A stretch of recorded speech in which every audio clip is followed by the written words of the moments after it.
not long after I was here, and when our youngest child, youngest child left and moved to California, my husband then took a position in Harrisburg as well with the Historic Museum Commission and worked with Barry Loveland, who I got to know. At one point, after the 18 months of working in early intervention, I was appointed deputy director of the agency, so I stayed on. And in that capacity, I was testifying in front of the House Education Committee one time about outcomes-based education, children with disabilities incorporated into the classrooms, regular classrooms, and the benefits of that.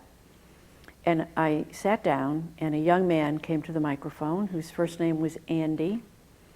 He was in his early 20s, and he talked to the committee about his experiences in high school. He was a gay man who survived being beaten and harassed. He had 2 suicide attempts, and what he was asking them was, what are you doing now to protect kids who are in the schools? And they were kind of baffled. They weren't doing much of anything. I don't mean to say they didn't care. I think it wasn't on their radar. And it honestly wasn't on my radar either.